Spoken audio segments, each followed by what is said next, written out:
Kelas 4 TGA. Pada kesempatan kali ini saya akan menjelaskan materi mengenai laba ditahan. Yuk kita simak materinya. Seperti yang sudah saya sampaikan di awal, saya akan langsung memulai pembahasan mengenai laba ditahan. Yang pertama ada pengertian laba ditahan. Laba ditahan merupakan istilah untuk laba yang tidak dibagi.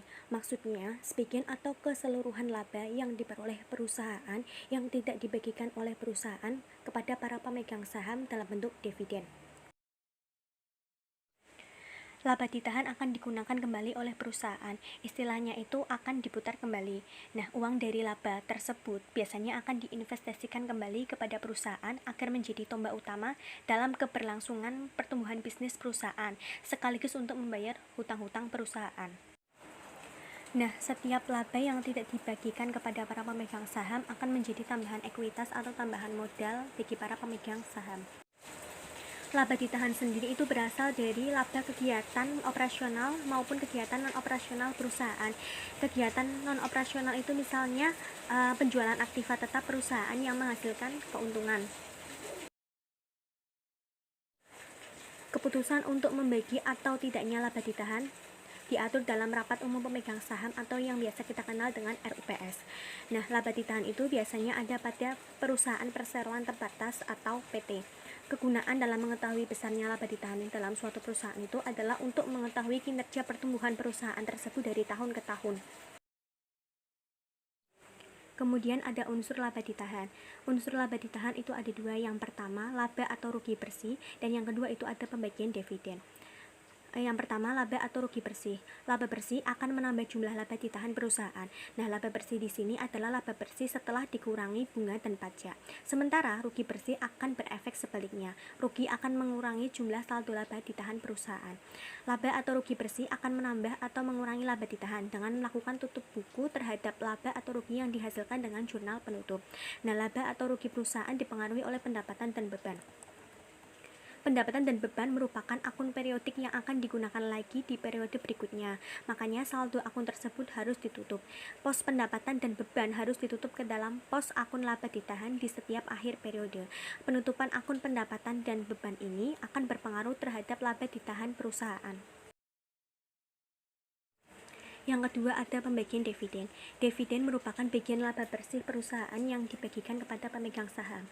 Apakah dividen dibagikan atau tidak itu semua tergantung dari kebijakan dividen perusahaan tersebut. Besar kecilnya dividen yang akan dibagikan ditentukan oleh rapat umum pemegang saham atau RUPS perusahaan. Nah, dividen yang dibagikan oleh perusahaan ini bisa berbentuk dividen tunai atau dividen saham. Nah, pembagian dividen itu akan diambilkan dari laba ditahan perusahaan. Jadi, ketika perusahaan mengumumkan akan membagikan dividen apapun bentuknya, laba ditahan pasti akan berkurang. Kemudian dalam pembukuan laba ditahan atau laba tidak dibagi itu akan menunjukkan saldo sebelah kredit, dan sementara dalam laporan posisi keuangan atau neraca itu disajikan di sebelah pasifa, termasuk pada struktur modal. Kemudian ada pembatasan laba ditahan. Seiring waktu dengan melihat perkembangan ekonomi dunia, telah diberlakukan adanya batasan pada laba ditahan. Batasan tersebut meliputi batas hukum berdasarkan hukum yang berlaku, batas kontraktual atau batasan jumlah laba ditahan yang dicadangkan untuk kebutuhan mendatang, dan batas voluntary. Nah, pembatasan laba ditahan ini dimaksudkan untuk menjaga agar saldo yang dibagi tidak semuanya beralih menjadi dividen. Pembatasan laba ditahan ini bisa dilakukan dengan dua metode. Yang pertama itu dengan membuat jurnal. Membuat jurnal ini fungsinya untuk mencatat batasan laba ditahan. Nah, nantinya jumlah laba ditahan memiliki dua rekening, yaitu rekening laba ditahan bebas dan dana ditahan yang dibatasi. Yang kedua dengan tidak membuat jurnal dari pembatasan laba ditahan. Pembatasan laba ditahan ini memiliki tiga sebab diberlakukannya. Yang pertama itu untuk memenuhi perjanjian utang jangka panjang. Yang kedua itu sebagai perencanaan keuangan, di dalamnya itu ada investasi pabrik, modal kerja, dan pembelian mesin. Kemudian yang ketiga itu cadangan kerugian atau ketidakpastian di masa depan. Saya lanjutkan. Faktor yang mempengaruhi besarnya laba ditahan. Yang pertama itu ada perubahan dalam pajak perusahaan, yang kedua ada perubahan dalam strategi bisnis dalam perusahaan tersebut, yang ketiga perubahan dalam harga pokok penjualan atau HPP, yang keempat perubahan dari penerimaan bersih, yang kelima perubahan dari besarnya jumlah uang yang dibayar kepada para pemegang saham atau investor yang berbentuk sebagai dividen, kemudian yang keenam itu ada perubahan dalam biaya-biaya administrasi perusahaan. Kemudian ada faktor yang mempengaruhi laba ditahan itu sendiri. Yang pertama itu ada koreksi kesalahan dalam laporan keuangan periode. Yang kedua itu ada penyesuaian dari periode yang lalu, yaitu dengan cara memberlakukan jumlah rupiah yang mempengaruhi operasi pada periode masa lalu yang diketahui pada periode sekarang sebagai penyesuaian laba ditahan awal periode sekarang. Yang ketiga itu pengaruh perubahan akuntansi terdiri dari 3 macam, yaitu perubahan prinsip atau metode akuntansi, perubahan taksiran akuntansi, dan perubahan kesatuan atau subjek pelaporan. Yang keempat itu kuasai reorganisasi, yaitu mekanisme untuk menghilangkan defisit dan menjadikan perubahan seakan-akan baru berdiri dengan modal yuridis baru. Kemudian tujuan adanya laba ditahan. Yang pertama itu ada pengembangan usaha. Nah, laba yang tidak dibagikan kepada pemilik perusahaan akan digunakan kembali untuk mengembangkan bisnis perusahaan, misalnya dari pembangunan pabrik baru, pembelian mesin baru, kemudian mengakuisisi perusahaan supplier, ataupun berinvestasi di pasar modal. Nah, semua hal tersebut pastikan membutuhkan dana yang besar. Dalam istilah umum sering disebut dengan capital expenditure atau pengeluaran modal. Dengan adanya cadangan laba ditahan, maka perusahaan itu nanti bisa membiayai capital expenditure tersebut dengan dananya sendiri tanpa harus melibatkan pihak dari luar perusahaan. Yang kedua itu untuk pembayaran utang, khususnya utang jangka panjang yang akan segera jatuh tempo. Utang jangka panjang itu umumnya memiliki nilai nominal yang besar. Apabila tidak segera dibayarkan, maka ada resiko perusahaan akan dipilotkan oleh kreditur. Sebenarnya, perusahaan itu bisa melunasi utang yang akan segera jatuh tempo dengan cara menerbitkan saham baru atau obligasi. Namun, kedua jenis pendanaan tersebut memiliki biaya modal yang tidak sedikit. Maka, salah satu opsi terbaik dengan tidak adanya modal dan mudah dilakukan itu dengan laba ditahan.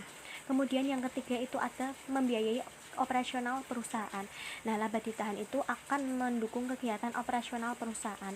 Perusahaan yang sedang tumbuh berkembang pastinya akan selalu membutuhkan dana yang besar untuk membiayai kegiatan operasionalnya yang semakin kompleks. Kemudian ada metode perhitungan laba ditahan. Metode perhitungannya itu memiliki beberapa cara tergantung informasi apa yang bisa didapat. Yang pertama itu dengan mengumpulkan data dari laporan keuangan perusahaan.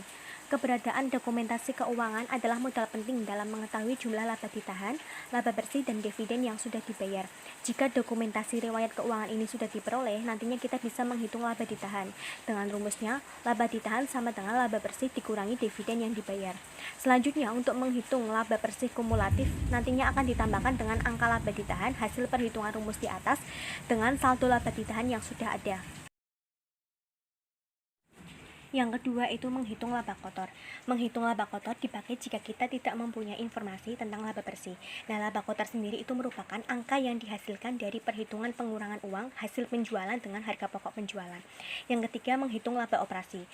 Laba operasi sendiri itu cerminan dari laba perusahaan setelah membayar biaya penjualan dan operasional seperti upah.